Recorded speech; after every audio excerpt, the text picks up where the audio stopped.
हाँ जी बेटा जी, असी रिवाइज कर रहे हैं lesson number 3 the state government. ठीक है, राज सरकार।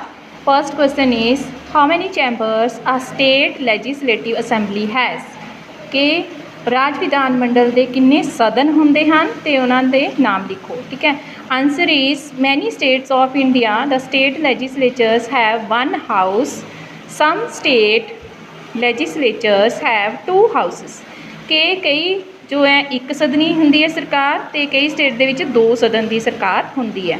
Where the state legislature has two house जिथे दो सदनी सरकार होंदी है।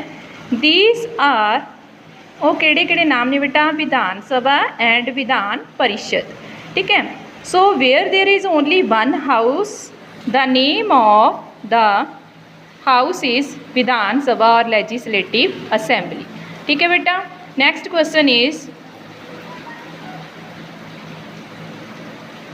Answer the following questions concerning state legislative assembly Vidhan Sabha. ठीक है कि राज विधान सभा के बारे दे विच जो बच्चे नैक्सट क्वेश्चन ने उसी रिवाइज करांगे। ठीक है कि विधान सभा का मैंबर बनने के लिए की क्वालिफिकेशन चाहिए है। ठीक है, the qualification to become its member, answer is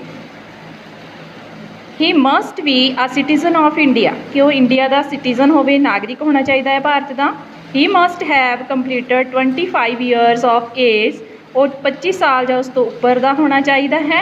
he must not be either an insolvent और अ बैंकरप्ट और ऑफ अनसाउंड माइंड कि जो व्यक्ति जिस जो है पाठ कर रहा है वो की होना चाहिए, कोई किसी प्रकार का वो दिमागी तौर पर बीमार नहीं होना चाहिए, दिवालिया नहीं होना चाहिए, तो कोई बैंकरप्ट नहीं होना चाहिए कि वो पैसा लेके जिमें जो है बैंकरप्ट ना होवे, पैसा लेके मुकरिया ना होवे। ठीक है, उसके सिर कोई कर्जा ना होवे।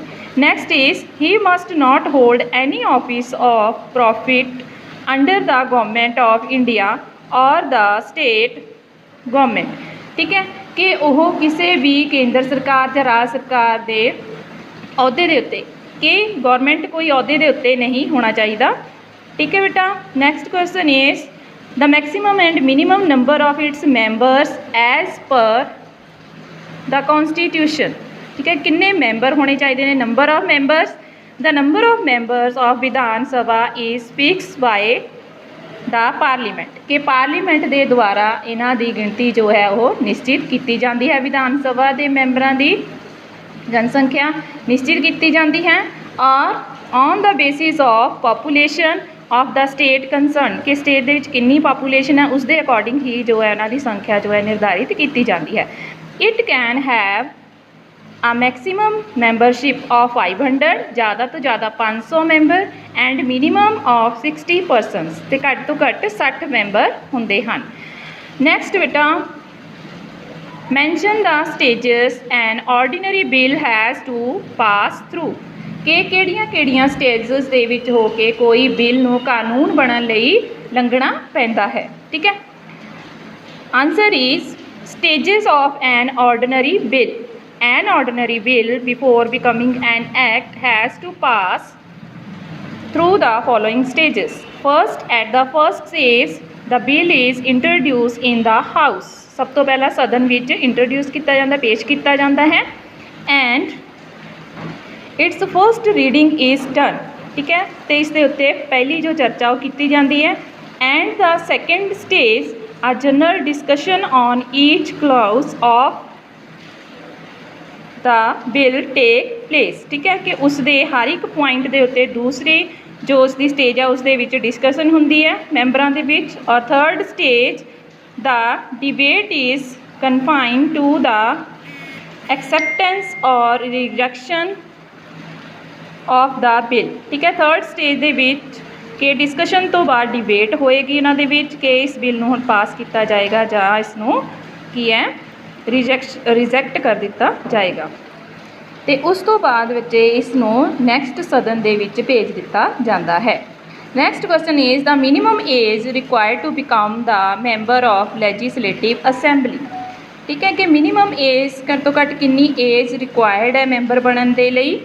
Minimum age limit for the member of Vidhan सभा का मैंबर बनने के लिए मिनीमम एज बेटा है एज 25 ईयर्स 25 साल और नेक्स्ट क्वेश्चन इज बेटा how is the speaker of legislative assembly elected कि जो स्पीकर है उसनों किस तरह चुनिया जाता है।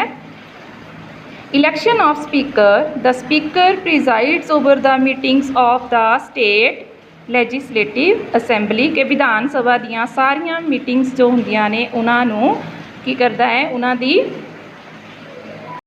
दी प्रधानगी करता है। ठीक है। And maintains discipline and decorum in the house. He is elected by the house from amongst its own members. ठीक है कि उसने विधान सभा दे विच जो डिसिपलिन है उसनों मेनटेन करके रखना है तो जो स्पीकर है वह चोण विधान सभा के मैंबरां दे विचों ही उसकी की जाती है। जो मैंबर होंदे ने उन्हां दे विचों ही जो है स्पीकर नियुक्त किया जाता है। ओके बेटा जी।